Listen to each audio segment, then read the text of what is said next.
It's day 4, and today it's the last day of us discussing the 8 ways to rediscover selves after a breakup. I am Shantae Thompson. I am a licensed mental health counselor, and I am your restoration expert, founder of Brand New Me. And over the last 4 days, we have discussed the different ways that we can start that journey of rediscovering ourselves after we've experienced a breakup.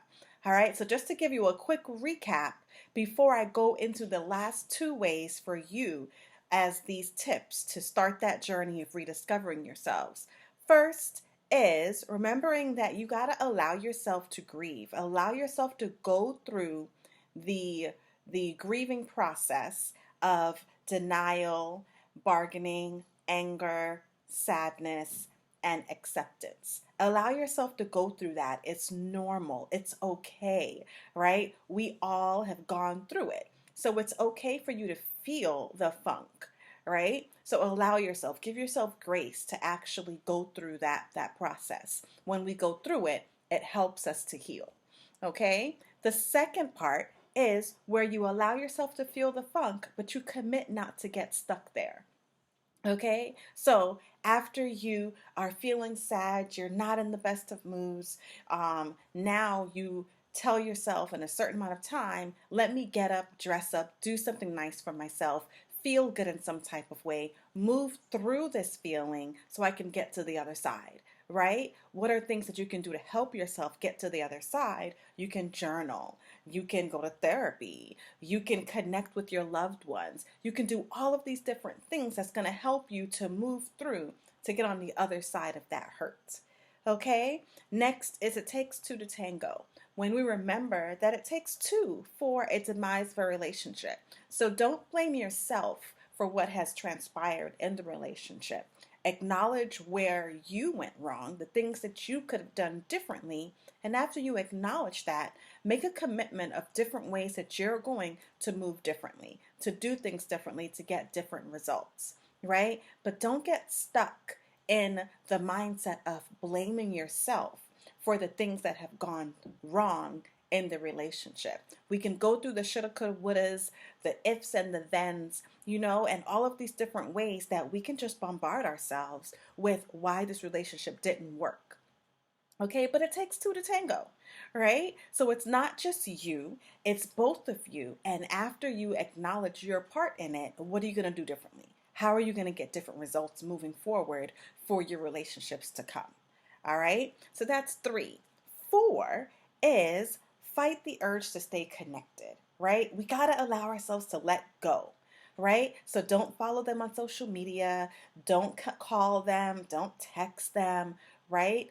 Fight that urge and actually detach yourself. And I'm not saying you're not going to be able to be friends later. You might very well be able to be friends, but just limit your contact because you're going to have triggers and you're going to have things that are going to remind you of the relationship. Don't look at the pictures. Don't look at the past letters and notes. Fight that urge to really contact them so you're able to move through what you're feeling and not get stuck in what you're feeling, right? Not get stuck in that. All right, we got to be able to get to the other side. And to get to the other side, we got to do things for ourselves. Okay? Now, take lessons. There's lessons in everything that we go through, right? So there are lessons in the breakup as well. So what have you learned from this encounter with this individual? What have you learned that you took from the relationship that you loved about it, that you might have learned from their characteristics or ways that they moved, their eating habits or exercise habits or whatever it is. What did you learn? But then what did you learn from the hurt? Right? Because we have so much hurt that's happening within us as we're moving through and feeling like, oh my goodness, this is over, and how did it come to this? And we were just in this for X amount of years. So now, what did you learn from the hurt? Right? How are you going to set different boundaries for yourself? What do you see are your needs moving forward? Have you stayed true to your values? Did you not stay true to your values? What are you going to do differently? What have you learned from being with this individual, and now that you're not with them, for your next relationships, how are things going to be different for you? Okay? And then support systems. It's important to surround yourself with people that are going to help to distract you, help to keep you positive, help to just keep you in that mindset of not being so focused on this past relationship, right? So connecting with those loved ones, people that you know are in your corner. All right. And then building up that support system as well is going to be awesome. And now the last two that we are discussing today is level up, right? Take the time to build yourself up when it comes to your career, when it comes to your goals, when it comes to what you really want for your family life. Start focusing on yourself. Start focusing on what you need to do for your next steps to get to where you really want to be. Do you need to read certain books? Do you need to take certain classes? Do you need to do certain webinars? Do you need to listen to certain podcasts or YouTube videos? What do you need to do to help yourself to start growing in the areas where you want to grow, right? Do you have certain goals? Did you really want a certain career that you really haven't put in the time for because you've been focused on something different, right? Start living your dreams, okay? So now is the time to start focusing on that, all right? And then last is I can do bad by myself, right? We need to make sure that we are having people in our lives that help us grow.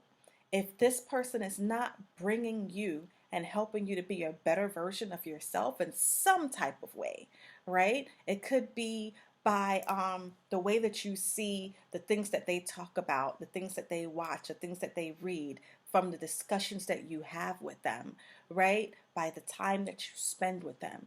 If it's not helping you to level up in your mindset, to be an improved version of yourself, then that's probably not the person that you need in your life, right? You should be bringing that to the table with whoever you are with, and they should be doing the same for you, right? So we need to make sure that we are incorporating that in all of the relationships that we're building, all right?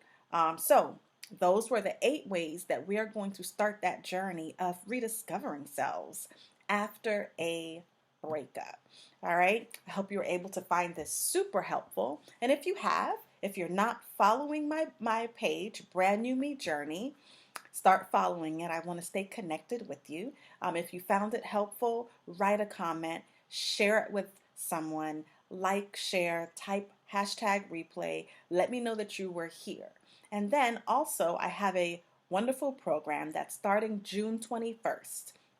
So if you'd like to fearlessly love again, if you'd like to start knowing how to set those boundaries, how to identify the representative, how to show up your true self, right? And not be so focused on the way the world sees you, but you're able to be super content with who you are in your relationship, in your personal life, in all aspects of life, then this is the program for you.